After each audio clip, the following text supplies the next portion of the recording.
প্রেম, বিয়ে আর এক ছাদের নিচে থাকার গল্প শেষ হলো গাছের সঙ্গে বেঁধে লাঠি পেটার নির্মমতায়। আমরা ভালোবেসে কোর্ট ম্যারেজ করে বিয়ে করছি, এই 2 মাস ও আমার বাসায় যে সংসার করতো। দীর্ঘদিন ধরে রোজিনার সঙ্গে আব্দুর রশিদের ছিল গভীর প্রেম। ঘুরেছেন বিভিন্ন জায়গায়, বেশ কয়েকবার থেকেছেন একসঙ্গে। দুজনের প্রেমের পূর্ণতা দিতে সিদ্ধান্ত নেন বিয়ের। 6 লাখ টাকা কাবিনে লুকিয়ে কোর্টে বিয়ে করেন। বেশ কিছুদিন ধরে লুকিয়ে একই ছাদের নিচে থেকেছেন দুজনে। প্রেম ভালোবাসা সবকিছু ঠিকঠাক চললেও বিপত্তি ঘটে তরুণী যখন আব্দুর রশিদের বাড়িতে যেতে চায় ঠিক তখনই। রোজিনা আব্দুর রশিদের বাড়িতে গেলে তাকে গাছের সঙ্গে বেঁধে ফেলেন স্বামী, শ্বশুর ও শাশুড়ি। এরপর লাঠি দিয়ে বেদমভাবে পিটিয়ে আহত করেন তারা। আমার হাজবেন্ডের সাথে আমি একটু পরামর্শ করার জন্য আমি আসার সাথে সাথে আমার শ্বশুর, আমার শাশুড়ি এবং কি আমার জামাই এই দড়িয়ে এনে আমার এমন ভাবে ভাঙছে, এখানে আমার ভেঙে গেছে গা।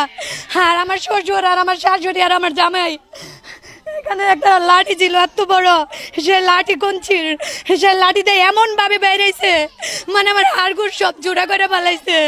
আমার কাগজপাতি আর মোবাইল এরা নিয়ে গেছে গা। ভুক্তভোগী রোজিনা জানান, বিয়ের সময় তার কাছ থেকে নগদ 3 লাখ টাকা, 3 ভরি গহনা নিয়েছিল তার স্বামী। এরপর 10 লাখ টাকা ও ফার্নিচারের নামে যৌতুকের জন্য চাপ দিতে থাকেন তারা। এসব দিতে অস্বীকার করায় ও বিয়ের সময় 6 লাখ টাকা কাবিনের কথা শুনে তার উপর নির্যাতন চালায় বলেও অভিযোগ করেন তরুণী। আমি বলছি 6 লাখ টাকার কাবিন, সেদিনের পর থেকে এরা আমার সাথে এমন ব্যবহার করতেছে। আর ছেলের সাথে কোনো রকম কথা বলতে দেয় নাই। আমার 10 লাখ টাকা আর স্বর্ণ গয়না আর ফার্নিচার নিয়ে আসতে বলছে। আর ছেলে আমার কাছ থেকে টাকা পয়সা গয়নাগাটি নিছে মিনিমাম 3 লাখের মতো। আর গয়নাগাটি ছিল, গয়নাগাটিও 3 ভরির মতো ছিল। আমি এসে দেখছি যে বান বানিয়েছে, ওই শাশুড়ি নিয়ে বান বানিয়েছে। পরে উনি মোবাইলটা পরা আসাল, পরে মোবাইলটা করলো যে টুটিয়ে দেন, পরে ওর কাছে দিল না মোবাইলটা, যেমন রশিদের আম্মাই নিয়ে গেল গা বাইন্দা। তারপরে ইচ্ছা মতো মারছে। আমরা স্পট দেখছি, হাতে পায়, মানে ভালো বেশি বেশি স্পট, রক্ত জমা। মেয়েটা সুন্দর আর বেশি দেখা যাইতেছে লাল হয়ে গেছে গা, পাও বোধহয় ভাঙ্গে গেছে গা। কিন্তু ভিতরে যে মেয়েটা দেখলাম, মেয়েটা আসলে কিন্তু অসুস্থ, গুরুতর অসুস্থ।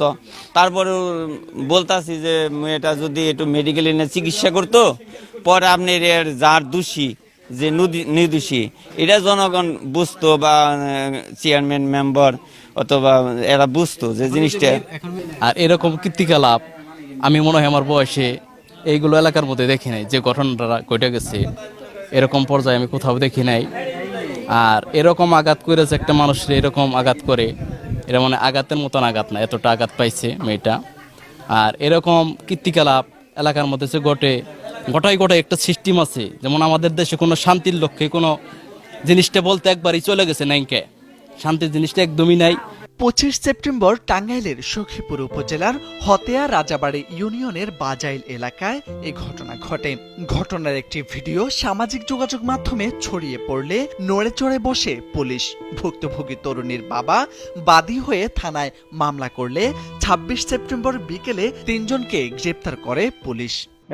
আমরা শুনেছি তাকে গাছের সাথে বেঁধে নির্যাতন করে, নির্যাতনের প্রেক্ষিতে তাকে উদ্ধার করে হাসপাতালে চিকিৎসা দেওয়া হয়। চিকিৎসা পরবর্তীতে আজকে ভিকটিমের বাবা মফিজউদ্দিন থানায় এসে লিখিত অভিযোগ দায়ের করলে মামলা রুজু হয়।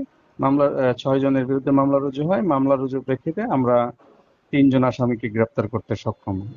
প্রেম থেকে শুরু করে সংসার সবই ছিল রোজিনার জীবনে, কিন্তু যৌতুক আর স্বীকৃতির অভাবে সেই জীবনে এখন শুধুই প্রশ্নবোধক চিহ্ন। এখন শুধু অপেক্ষা বিচার আর ন্যায়ের। মোরশেদ আলম, সময়ের আলো।